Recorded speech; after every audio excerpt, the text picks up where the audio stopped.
নমস্কার বন্ধুরা, আপনাদের সাথে রয়েছে সুস্মিতা আর আপনারা দেখছেন A to Z কুকিং।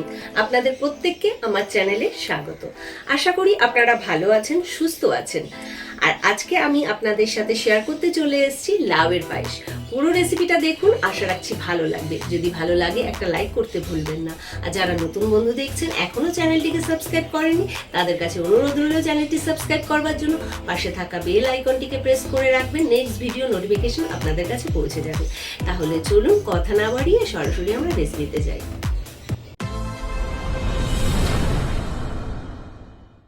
আমি এখানে একটা মিডিয়াম সাইজের লাউ নিয়ে নিয়েছি। প্রথমে আমি কেটে নেব।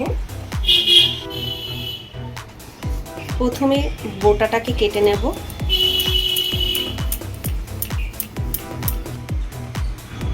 এবার অর্ধেক করে নেব।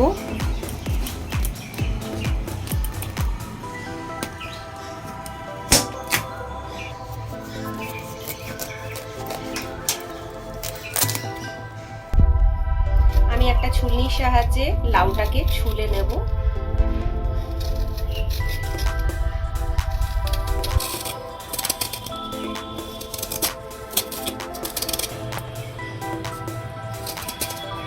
আর এই গরমে লাউ খাওয়া খুব উপকার।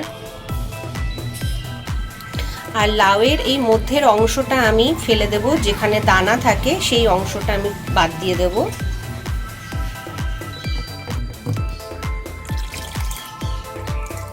আর জল দিয়ে খুব ভালো করে আমি লাউগুলোকে ধুয়ে নেব।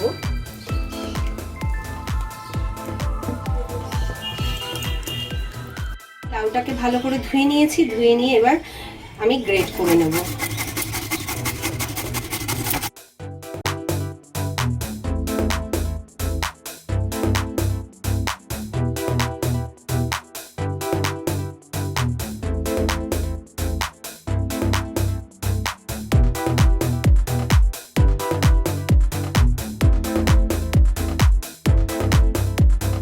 আর এই গরমে লাউ খাওয়া খুব দরকার, কারণ লাউয়ে প্রচুর পরিমাণে জল থাকে আর সেই জলটা আমাদের শরীরের জন্য খুব উপকারী। আর শরীরও ঠান্ডা রাখে, পেটও ঠান্ডা রাখে। সমস্ত লাউটা কোরানো হয়ে গেছে। লাউয়ের মধ্যে যে অতিরিক্ত জলটা আছে সেটা আমি ছেঁকে আলাদা করে নেব। আর এখানে একটা ছাঁকনি নিয়েছি, এই ছাঁকনির মধ্যে আমি লাউটাকে দিয়ে দেব।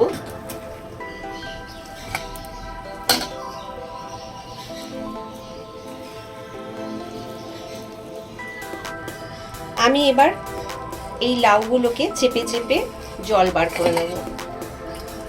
দেখুন কত জল বেরোচ্ছে।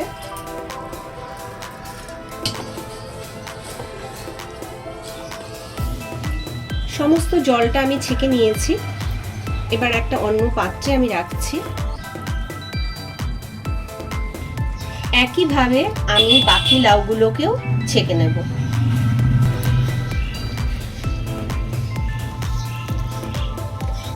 কড়া বসিয়ে দিয়েছি আর দিয়ে দিচ্ছি 2 চামচ ঘি। অলরেডি আগে 1 চামচ আমার দেওয়া হয়ে গেছে। আর ফোড়নে আমি দিয়ে দিচ্ছি 4টে এলাচ ফাটিয়ে দিচ্ছি।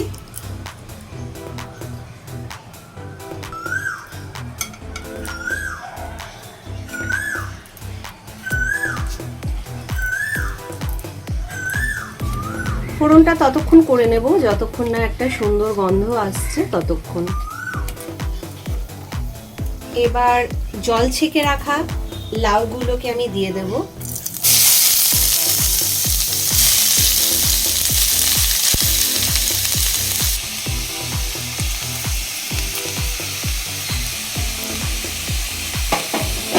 খুব ভালো করে মিশিয়ে নেব।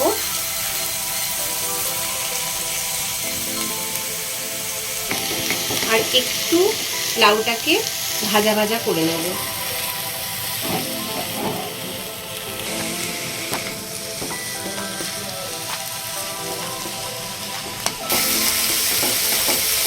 আর এই লাউটাকে আমি ততক্ষণ একটু নাড়াচাড়া করে নেব যতক্ষণ না লাউ থেকে এক্সট্রা জলটা চলে যাচ্ছে ততক্ষণ। আর আর লাউটা ভাজা ভাজা হয়ে গেছে আর এক্সট্রা জলটাও চলে গেছে। এবার আমি অন্য একটা পাত্রে নামিয়ে নেব।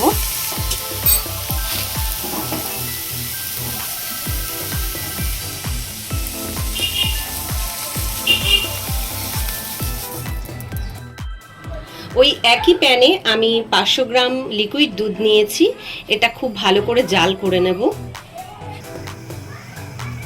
অনবরত নেড়ে আমি দুধটাকে খুব ভালো করে জাল করে নেব। প্রচণ্ড গরম আর প্রচণ্ডভাবে ঘেমে গিয়েছি। আর রান্নাঘরে গরমকালে এইরকমই একটা অবস্থা হয় প্রত্যেকটা গৃহিণীর। তাহলে যাই হোক, আর আমার চ্যানেলে এই ধরনের নিত্য নতুন রেসিপি পেতে হলে বা সুস্বাদু রেসিপি পেতে হলে এক্ষুনি আমার চ্যানেলটিকে সাবস্ক্রাইব করে দিন। পাশে থাকা বেল আইকনটিকে প্রেস করে রাখুন, নেক্সট ভিডিও নোটিফিকেশন আপনাদের কাছে পৌঁছে যাবে। দুধটা খুব ভালো করে জাল করা হয়ে গেছে। এবার লাউগুলোকে দিয়ে দেব।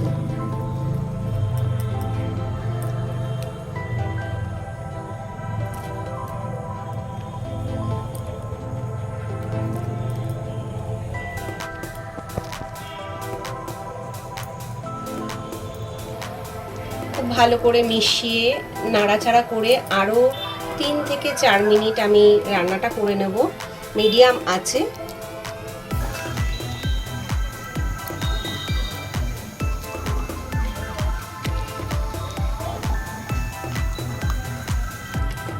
খুব সহজ আর খেতেও ভীষণ ভালো লাগে।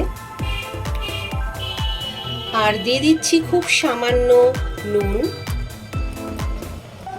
এই নুনটা যে যার স্বাদ অনুযায়ী দেবেন। 3 থেকে 4 মিনিট হয়ে গেছে। এবার দিয়ে দেব 200 গ্রাম বাতাসা। বাতাসার পরিবর্তে চিনিও ব্যবহার করা যেতে পারে, তবে আমি বাতাসা এখানে ব্যবহার করলাম। এতে আমার পায়েসের কালারটাও ভীষণ ভালো হবে আর টেস্টেরও একটু তফাৎ হয়। বাতাসাগুলো গলে যাওয়া অবধি আমি এই একইভাবে নাড়াচাড়া করে রান্নাটা করে নেব।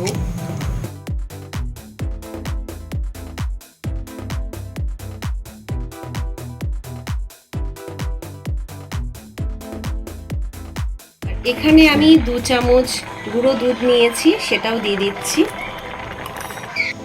আর গুঁড়ো দুধটাকেও খুব ভালো করে মিশিয়ে নেব। এটাকে মিশিয়ে আমি আরও 2 মিনিট রান্নাটা করে নেব। 2 মিনিট হয়ে গেছে। এবার আমি গ্যাসটাকে অফ করে দেব আর আমার রান্নাটা পুরো কমপ্লিট। আর উপর থেকে আমি কিছু কাজু দিয়ে দিচ্ছি।